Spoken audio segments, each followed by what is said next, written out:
یہ blood pressure ہے، یہ شوگر ہے، یہ کینسر ہے، اللہ تعالی ہم سب کی حفاظت فرمائے۔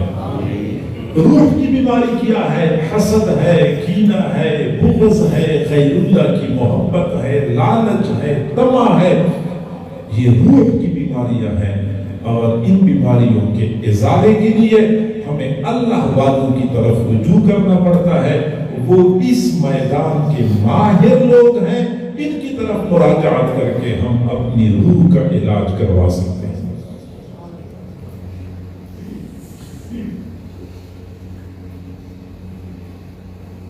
لیکن افسوس سے کہنا پڑتا ہے کہ آج ہم میں سے ہر بندہ جسم کے لیے تو فکر مند نظر آتا ہے کہ جسم کو فٹ فاٹ کیسے رکھا جا سکتا ہے، جسم کو صاف ستھرا رکھا جائے، جسم کو کیسے چمکایا جا سکتا ہے، اور جسم کی غذا متوازن کیسے دی جا سکتی ہے، جسم کا لباس کیسے بہترین بنایا جا سکتا ہے۔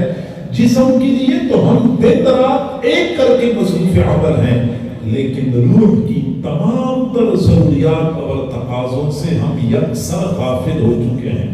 صبح سے لے کے شام تک ہمارا یہ بھاگنا دوڑنا کس مقصد کے لیے ہے؟ یہ جسم کی ضروریات کو پورا کرنے کے لیے ہے۔ خواتین بیچاریوں کی آدھی سے زیادہ زندگی باورچی خانے میں گزرتی ہے۔ یہ کس لیے گزرتی ہے؟ جسم کی ضرورت کو پورا کرنے کے لیے گزرتی ہے۔ لیکن وہ خاتون، وہ بیٹی جو 2 گھنٹے 3 گھنٹے مسلسل باورچی خانے میں کھڑی ہو کے وہ کھانا بنا رہی ہوتی ہے کہ گھر کے افراد کے لیے اچھا کھانا میسر ہو، مہمانوں کو اچھا کھانا میسر ہو جائے، وہ جسم کی ضرورت کو پورا کرنے کے لیے بھاگ بھاگ کے کام کرتی ہے۔ لیکن جب روح کو بھوک اور پیاس لگتی ہے تو اللہ رب العزت کے سامنے 2 مرتبہ زمین پہ سر رکھنا اس کے لیے دشوار ہو جاتا ہے۔ نتیجہ کیا نکلتا ہے کہ سب کچھ ہونے کے باوجود ہمارے پاس سکون اور اطمینان نابید ہے۔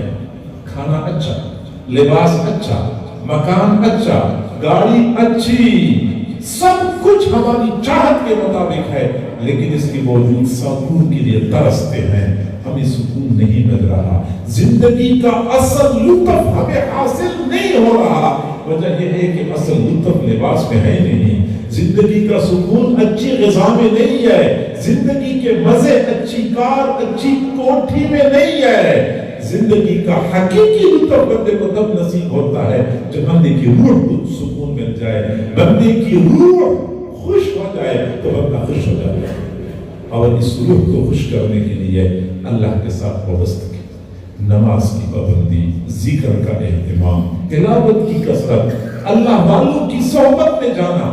سچی بات یہ ہے کہ کتنے ایسے لوگ ہوتے ہیں بیچارے اتنے پریشان ہوتے ہیں، ٹینشن کا شکار ہوتے ہیں، خودکشی کے بارے میں سوچ رہے ہوتے ہیں، کسی اللہ والے کی مجلس میں بیٹھ جاتے ہیں، تھوڑی دیر کے لیے بیٹھتے ہیں، ایسا سکون ان کو نصیب ہو جاتا ہے، واقعی ان کو زندگی کا لطف مل جاتا ہے۔ اللہ والوں کی مجلس میں سکون کیوں ملتا ہے؟ اس لیے کہ اللہ والوں کے اپنے دل پرسکون ہوتے ہیں، لہذا ان کی صحبت میں جو بھی بندہ بیٹھتا ہے تو ان کے اپنے دل کی کیفیت دوسرے دلوں پر اثر انداز ہوتی ہے۔ پریشان حال لوگ اللہ والوں کی مجلس میں آ کے سکون پاتے ہیں۔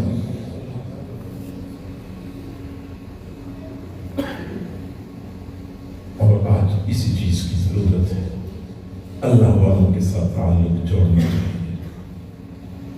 معزز سامعین، معزز خواتین، میری ماں، بہنوں، بیٹیوں، قیامت کے دن مجرمین اپنی بہت ساری غلطیوں کے بارے میں حسرت کریں گے، افسوس کریں گے کہ کاش میں یہ غلطی نہ کرتا، کاش میں یہ غلطی نہ کرتا۔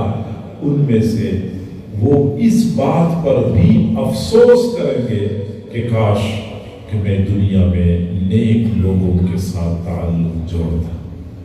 یوم یعض الظالم علی یدیہ یقول یا لیتنی اتخذت مع الرسول سبیلا۔ قیامت کے دن یہ ظالم لوگ حسرت اور افسوس، لم اتخذ فلانا خلیلا، ہائے افسوس، کاش کہ میں فلاں بندے کو اپنا دوست نہ بناتا، کاش میں فلاں کو دوست نہ بناتا۔ گویا کہ بروں کو جو دوست بنایا اور صرف یہ نہیں کہ قیامت میں یہ حسرت اور افسوس کا موقع ہوگا، بلکہ دنیا میں بھی جب بندے کی موت کا وقت آتا ہے اس وقت اس کی چاہت ہوتی ہے کہ کاش مجھے نیک لوگوں کا ساتھ نصیب ہو جائے، نیک لوگوں کا ساتھ نصیب ہو جائے۔ صحیح بخاری شریف کی روایت ہے، حضرت عائشہ صدیقہ رضی اللہ تعالی عنہا فرماتی ہے کہ حضور صلی اللہ علیہ وسلم سے میں نے بارہا سنا تھا، فرمایا کرتے وسلم سے یہ فرمان بارہا، اور جب آپ صلی اللہ علیہ وسلم کی وفات کا وقت قریب آیا تو میں نے سنا حضور فرما رہے تھے مع الذین انعم اللہ علیہم من النبیین والصدیقین والشہداء والصالحین وحسن اولئک رفیقا، میں ان لوگوں کے ساتھ ہونا چاہتا ہوں جن پر اللہ نے انعام فرمایا ہے، وہ نبیین ہیں، صدیقین ہیں، شہداء اور صالحین ہیں، اور وہ بہترین ساتھی ہیں۔ حضور نے یہ آیت تلاوت فرمائی، حضرت عائشہ صدیقہ رضی اللہ تعالی عنہا فرماتی ہیں فعلمت انہ خیرا، پھر میں سمجھ گئی کہ وہ جو حضور نے فرمایا تھا کہ نبی کو اختیار دیا جاتا ہے، یہ لگتا یہ ہے کہ رسول اللہ کو اب وہی اختیار دیا گیا ہے، اور رسول اللہ نے یہاں پہ رہنے کی بجائے آگے جانے کو پسند فرمایا ہے۔ اور واقعی ایسا ہی تھا، لیکن آپ دیکھیں کہ حضور کی وفات کے وقت حضور کی چاہت کیا تھی، میں ان لوگوں کے ساتھ ہونا چاہتا ہوں جن پر اللہ نے انعام فرمایا ہے، وہ نبیین ہیں، وہ صدیقین ہیں، وہ شہداء اور صالحین ہیں۔ حضور فرماتے ہیں کہ میں ان کے ساتھ ہونا چاہتا ہوں، وہ جو سید الانبیاء ہیں، وہ سید الرسل ہیں، ان کو تو کوئی ضرورت نہیں ہے کہ وہ صدیقین کی صحبت کا محتاج ہو، وہ شہداء کی صحبت کا محتاج ہو۔ حضور صلی اللہ علیہ وسلم نے امت کو بتانا تھا کہ موت کے وقت کسی بھی مسلمان کی یہ چاہت ہوتی ہے کہ مجھے نیک لوگوں کا ساتھ نصیب ہو جائے، نیک لوگوں کی معیت نصیب ہو جائے۔ اور یہی وجہ ہے کہ فقہاء نے لکھا ہے کہ جب کوئی بندہ قریب الموت ہوتا ہے تو اس کے قریب سے فاسق فاجر لوگوں کو اٹھا لیا جائے، نیک لوگوں کو وہاں بیٹھایا جائے، تاکہ یہ بندہ اللہ کی طرف متوجہ ہو جائے، تھوڑا سا مانوس ہو جائے، پھر نیکوں کے ساتھ وہ بندہ مانوس ہو جاتا ہے۔ اور یہی وجہ ہے کہ کسی بھی مسلمان بندے کو، کسی بھی نیک بندے کو موت کے وقت باقاعدہ اس بات کی بشارت دی جاتی ہے کہ آپ کو نیکوں کے ساتھ جوڑا جائے گا، نیکوں کے ساتھ جوڑا جائے گا۔ چنانچہ اللہ تعالیٰ فرماتے ہیں یا ایتھا النفس المطمئنہ، اے نفس مطمئنہ ارجعی الی ربک، اپنے رب کی طرف لوٹ جا، راضیۃ مرضیہ، اس حال میں کہ تو رب سے راضی، رب تجھ سے راضی، فادخلی فی عبادی، میرے بندوں میں داخل ہو جا، وادخلی جنتی، اور میری جنت میں داخل ہو جا۔ جنت میں داخل ہونے کی بشارت بعد میں دی جاتی ہے، نیک لوگوں میں داخل ہونے کی بشارت پہلے دی جاتی ہے، پہلے خوشخبری دی جاتی ہے کہ میرے نیک بندوں میں داخل ہو جا۔ تو نیکوں کا ساتھ، نیکوں کی معیت بہت بڑی دولت ہوتی ہے جو کسی بندے کو نصیب ہو جاتی ہے۔ آپ اندازہ لگا سکتے ہیں حضرت یوسف علیہ السلام، حضرت یوسف علیہ السلام باقاعدہ دعا مانگ رہے تھے، توفنی مسلما والحقنی بالصالحین۔ وقت کے پیغمبر کہتے ہیں کہ اللہ مجھے نیکوں کے ساتھ جوڑ دیجئے، مجھے نیکوں کا ساتھ عطا کر دیجئے۔ یہاں سے معلوم ہوتا ہے کہ نیکوں کی ہم نشینی، نیکوں کے ساتھ تعلق کسی بھی مومن کے دل کی حسرت ہوتی ہے، اس کی روح کی ضرورت ہوتی ہے، اور اس کا فائدہ یہ ہوتا ہے کہ جب بندہ نیکوں کی مجلس میں بیٹھتا ہے تو غیر محسوس طریقے سے اس پر اچھے اثرات پڑتے ہیں۔ انسان دوسرے انسان کی اچھی یا بری خصلتوں کو اپنے اندر جذب کرتا ہے۔ اللہ رب العزت نے یہ نظام ایسا بنایا ہوا ہے کہ ایک دل اگر مغموم ہے، آپ اس کے ساتھ بیٹھیں گے تو آپ بھی اپنے دل میں غم کی کیفیت محسوس کریں گے۔ اگر ایک بندہ بڑی خوشی کی حالت میں ہے، آپ ان کے پاس بیٹھیں گے تو آپ بھی سرور اور سکون محسوس کریں گے۔ یہ ایک دل کے اثرات دوسرے دل پر پڑتے ہیں، برے دل کے اثرات بندے پر پڑتے ہیں تو بندے کا اپنا دل بھی برا بن جاتا ہے۔ نیک دل کے اثرات جب دل پر پڑتے ہیں تو اس دل میں بھی نیکی کے جذبات پیدا ہو جاتے ہیں۔ ایک انسان کی اچھی یا بری خصلتیں بندے پر اثر انداز ہوتی ہی ہیں۔ حقیقت یہ ہے کہ بندہ جن جانوروں کے ساتھ زندگی گزارتا ہے ان کی اچھی یا بری خصلتیں بندے پر اثر انداز ہوتی ہیں۔ صحیح بخاری شریف کی روایت ہے، حضور صلی اللہ علیہ وسلم نے فرمایا، الا ان الفخر والخیلاء فی اصحاب الخیل والابل۔ تکبر ہوتا ہے، گھوڑوں میں تکبر ہوتا ہے، جو لوگ گھوڑے پالتے ہیں ان میں بھی تکبر پایا جاتا ہے۔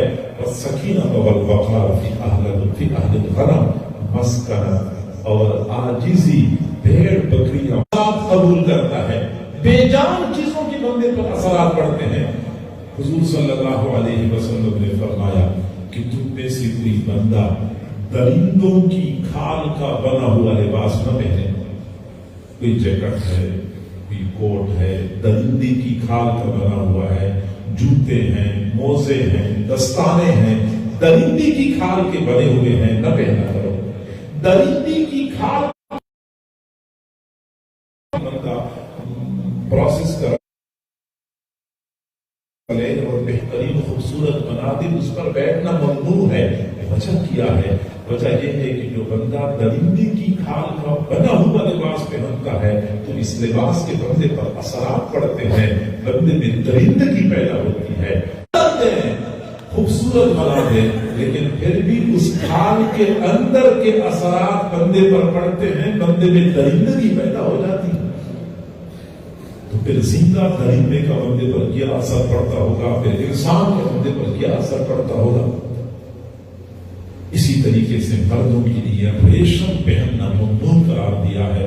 لباس کے بندے پر اثرات ہوتے ہیں کیونکہ جو لوگ ریشم پہنتے ہیں ان کے مزاج میں نسوانی نزاکت پیدا ہو جاتی ہے۔ مردوں کے لیے عورتوں کا لباس پہننا ممنوع ہے، عورتوں کے لیے مردوں کا لباس پہننا ممنوع ہے، کیونکہ مرد کو اللہ رب العزت نے ایک خاص مزاج دیا ہوا ہے اور وہی مزاج شریعت میں مطلوب ہے، اور جب وہ لباس پہنتا ہے تو وہی مزاج برقرار رہتا ہے۔ اگر وہ عورتوں کا لباس پہننا شروع کر دے تو چند دنوں کے بعد یا مہینہ گزر گئے تو مہینے بعد اس کی چال ڈال کو دیکھیں، اس کی بات کرنے کے انداز کو دیکھیں تو اس کے مزاج میں، اس کے انداز میں نسوانیت جھلکتی ہوئی محسوس ہوگی۔ لباس کا بندے پر اثر ہوتا ہے۔ جن برتنوں میں ہم کھانا کھاتے ہیں ان برتنوں کا ہم پر اثر ہوتا ہے۔ جس کرسی پر ہم بیٹھتے ہیں اس کرسی کا بھی بندے پر اثر ہوتا ہے۔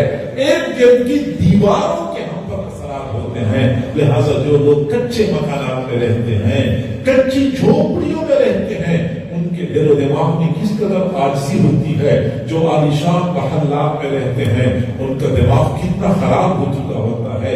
یہ عالیشان محلات اور یہ کوٹیاں ہمارا دماغ خراب کر دیتی ہیں۔ بے جان چیزوں کا ہم پر اثر ہوتا ہے۔ تو لہذا ہم اگر چاہتے ہیں کہ ہماری روح کا صحیح علاج ہو، روح کی ضروریات اور تقاضے پورے ہوں، تو روح کے معالجین اللہ والوں کا دامن تھامنا ہوگا۔ اور میرے بھائیوں، یہ اللہ والے کسی بندے کی روح پر کیسے اثر انداز ہوتے ہیں، توجہ کریں۔ سب سے پہلی بات تو یہ ہے کہ اللہ والوں کے دلوں میں ایک نور ہوتا ہے جس کو ہم فیض کہتے ہیں، جس کو ہم نور کہتے ہیں۔ جب وہ بندے کے اندر منتقل ہو جاتی ہے تو بندے میں انقلاب برپا کر دیتی ہے۔ چنانچہ صحیح احادیث سے یہ بات ثابت ہے کہ حضور صلی اللہ علیہ وسلم حضرات صحابہ کرام کی قلوب میں اس طرح کا نور منتقل کیا کرتے تھے۔ صحیح بخاری شریف کی روایت ہے۔ حضرت ابو ہریرہ رضی اللہ تعالیٰ عنہ فرماتے ہیں کہ میں نے حضور صلی اللہ علیہ وسلم سے عرض کیا کہ اللہ کے نبی، میں اکثر حدیث یاد کرتا ہوں پھر بھول جاتا ہوں، حدیث یاد کرتا ہوں پھر بھول جاتا ہوں۔ تو حضور نے فرمایا ابسط رداءک، اپنی چادر بچھا دو۔ حضرت ابو ہریرہ نے چادر بچھائی تو حضور صلی اللہ علیہ وسلم نے اپنے ہاتھوں سے 3 لپٹیں اس کی چادر میں ڈال دی، خالی ہاتھوں سے 3 لپٹیں ڈال دی، اور بھی ہے نہیں، کچھ بھی نہیں ہے۔ فرمایا اب چادر کو اکٹھا کر کے سینے سے لگا دو۔ حضرت ابو ہریرہ نے وہ چادر اکٹھی کر لی، سینے سے لگائی۔ وہ فرماتے ہیں فما نسیت بعد ابدا، پھر اس کے بعد میں کبھی بھی کوئی حدیث نہیں بھولا۔ آخر وہ کیا چیز تھی جو نظر نہیں آ رہی تھی اور آپ نے اس چادر کے اندر منتقل کر دی کہ اب یہ سینے سے لگا دو؟ یہ وہی بات نور تھا۔ حضرت جریر بن عبداللہ بجلی رضی اللہ تعالیٰ عنہ فرماتے ہیں کہ مجھے حضور صلی اللہ علیہ وسلم نے یمن میں ایک بتخانہ گرانے کے لیے بھیجا۔ بخاری شریف کی روایت ہے کہ وہ بتخانہ گرانا ہے۔ میں نے کہا اللہ کے نبی آپ میری ذمہ اتنا بڑا کام لگا رہے ہیں جبکہ میرا حال یہ ہے انی لا اثبت علی الخیل، میں تو گھوڑے کی پشت پر بیٹھ بھی نہیں سکتا، بیٹھ جاتا ہوں گھیرنے لگتا ہوں، نفسیاتی مریض بنا ہوا ہو، گھیرنے کا خطرہ ہوتا ہے۔ تو فرماتے ہیں کہ فوضع یدہ فی صدری، حضور نے اپنا ہاتھ میرے سینے پہ رکھا، حتی رأیت اثر اصوابعہ فی صدری، یہاں تک کہ میں نے رسول اللہ کی انگلیوں کے اثرات اپنے سینے کے اندر محسوس کر لیے، سینے کے اندر محسوس کر لیے۔ کہتے ہیں پھر تو میں گھوڑے کی پشت پر ایسا جم کے بیٹھ گیا کہ دوبارہ میں کبھی گھوڑے سے گرا نہیں۔ تو یہ وہ کیفیات تھی جو حضور صلی اللہ علیہ وسلم حضرات صحابہ کرام کے قلوب میں، ان کے سینوں میں منتقل کیا کرتے تھے۔ اور ایک طریقہ یہ بھی ہے کہ محض نگاہوں کے ذریعے یہ کیفیات منتقل کی جائے، نگاہوں کے ذریعے۔ حضور صلی اللہ علیہ وسلم نے فرمایا العین حق، آنکھ کی تاثیر حق ہے، آنکھ اپنا اثر کرتی ہے۔ ایک آدمی کہ دل میں حسد ہے، کینہ ہے، بغض ہے، جب وہ کسی بچے کی طرف دیکھتا ہے تو اس کی آنکھ اثر کرتی ہے، بچے کو نظر بد لگ جاتی ہے، بچہ بیمار ہو جاتا ہے۔ جانوروں کو نظر بد لگ جاتی ہے تو جانور بیمار ہو جاتا ہے۔ مشین کو نظر بد لگ جائے تو مشین خراب ہو جاتی ہے۔ نظر بد لگ جاتی ہے، یہ تو ہم سب مانتے ہیں۔ تو اگر نظر بد لگ جاتی ہے تو نظر نیک بھی لگ جاتی ہے۔ ایک نظر کی بدولت لوگوں کے دلوں میں انقلاب برپا ہو جاتا ہے۔ ملا علی قاری رحمۃ اللہ علیہ نے اسی حدیث کی تشریح میں فرمایا کہ نظر بد لگ جاتی ہے، بچے کو لگ جائے بچہ بیمار ہو جاتا ہے، بڑے کو لگ جائے تو بڑا بیمار ہو جاتا ہے۔ پھر فرماتے ہیں وَزِدْتُ هَذَا النَّظَرِ نَظَرُ الْعَارِفِينَ، اور اس کی بالمقابل عارفین کی نظر ہوتی ہے۔ فَإِنَّهُ مِنْ حَيْثُ التَّأْثِيرِ الْأَكْثِيرِ يَجْعَلُ الْفَاسِقَ صَالِحًا، اللہ والوں کی نظر اپنی زبردست تأثیر کی بدولت فاسق کو نیک بنا دیتی ہے، وَالْجَاهِلَ عَالِمًا، جاہل کو عالم بنا دیتی ہے، وَالْكَافِرَ مُؤْمِنًا، کافر کو مؤمن بنا دیتی ہے، وَالْكَلْبَ إِنسَانًا، کتے کو انسان بنا دیتی ہے۔ وہ بندہ جو کتوں جیسی خصلتوں کا مالک تھا، کسی اللہ والے کی نظر پڑ گئی، وہ انسان کی اچھی خصلتوں والا بن جاتا ہے، صفات حمیدہ سے متصف ہو جاتا ہے۔ صحیح بخاری شریف میں ایک محدث کا تذکرہ کثرت سے ملتا ہے، امام شعبہ رحمۃ اللہ علیہ۔ امام شعبہ رحمۃ اللہ علیہ ایک جگہ پہ حدیث کا درس دیا کرتے تھے۔ قریب بستی میں ڈاکو تھا، بدنام زمانہ، لوگوں کے لیے وبال جان بنا ہوا تھا، لوگ پریشان تھے۔ ایک دن امام شعبہ رحمۃ اللہ علیہ حدیث کے درس سے فارغ ہوئے، گھوڑے پہ سوار ہو کر اپنے گھر کی طرف جا رہے تھے۔ اتفاقاً وہ ڈاکو سامنے آیا، ڈاکو کو شرارت سوجی، اس نے حضرت کے گھوڑے کی لگام کو پکڑا اور کہنے لگا تو لوگوں کو حدیث سناتا ہے، آج مجھے بھی حدیث سنانی ہوگی۔ اب یہ حدیث پڑھنے کا کوئی مہذب طریقہ نہیں تھا، وہ بد اخلاقی پہ اتر آیا تھا۔ وہ گستاخی پہ اتر آیا تھا، خواہ میں حضرت کو پریشان کر رہا تھا۔ امام شعبہ رحمۃ اللہ علیہ نے سوچا اس کے ساتھ کیا الجھنا ہے، میں سائڈ پہ ہو جاتا ہوں۔ سائڈ پہ ہونے کی کوشش کی لیکن اس ڈاکو نے لگام کو تھاما ہوا تھا، نہیں جانے دے رہا تھا۔ آخرکار حضرت کو جلال آیا، جلال کے عالم میں متصل سند کے ساتھ ایک حدیث بیان کر لی، حدثنی فلاں قال حدثنی فلاں، بیان کرتے کرتے حضور تک وہ حدیث پہنچائی کہ قال رسول اللہ صلی اللہ علیہ وسلم اذا لم تستحی فاصنع ما شئت، جب آپ کے اندر سے حیا ختم ہو جائے پھر جو جی چاہے تو کر لے، بے حیا باش بہر خواہی باش، بے حیا بن جا تو سب کچھ بن سکتا ہے۔ ایک اللہ والی کی زبان سے نکلے ہوئے الفاظ تھے جو تیر کی طرح اس کے دل پہ پیوست ہو گئے، اس کے دل پہ چوٹ لگی، میں اتنا برا بندہ ہوں، عام لوگوں کو تو پریشان کرتا رہا، اب میں نے اللہ والوں کو پریشان کرنا شروع کر دیا، واقعی میں بے حیا بنا ہوا ہوں کہ ایسی حرکتیں کر رہا ہوں۔ احساس ہو گیا، ندامت ہو گئی، اسی وقت امام شعبہ رحمۃ اللہ علیہ سے معافی مانگی۔ نہ صرف یہ کہ امام شعبہ سے معافی مانگی بلکہ وہی ڈاکو امام شعبہ رحمۃ اللہ علیہ کے شاگرد بن گئے، اور نہ صرف یہ کہ امام شعبہ کے شاگرد بنے بلکہ بعد میں وہی ڈاکو امام بخاری رحمۃ اللہ علیہ کے استاد بن گئے۔ آج محدثین کی دنیا میں اس ڈاکو کو عبداللہ بن مسلمہ کے نام سے یاد کیا جاتا ہے۔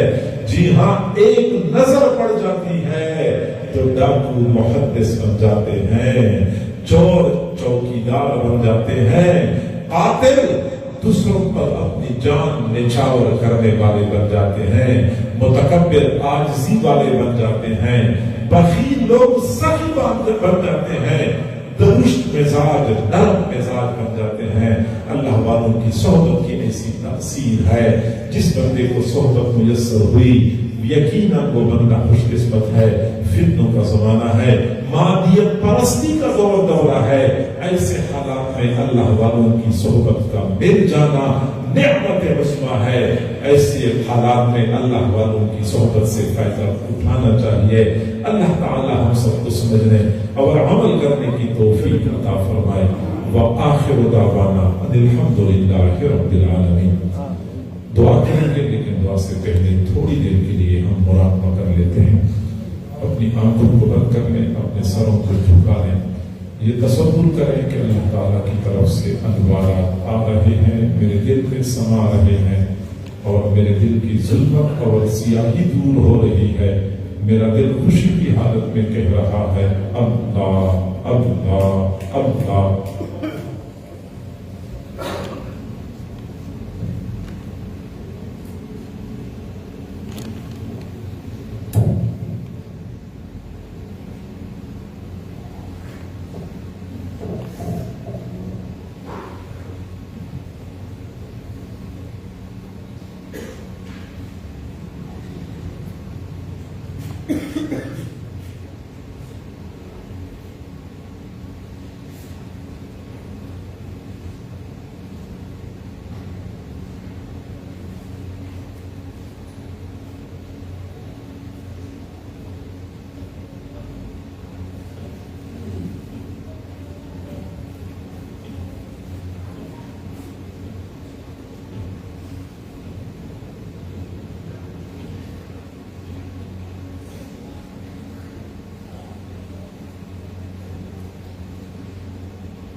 تیرے سامنے دستبردار ہیں، ہماری مسکنت پہ ترس کھا لیجیے، ہماری عاجزی پہ رحم فرما لیجیے۔ اللہ ہمارے گناہوں کو معاف فرما، ہماری خطاؤں کو معاف فرما، ہمارے عیبوں کی پردہ پوشی فرما۔ اللہ ہمیں گناہوں سے پاک صاف زندگی نصیب فرما، معصیت سے خالی زندگی نصیب فرما۔ الہ العالمین، ہم کب تک تجھ سے دور بھٹکتے پھریں گے؟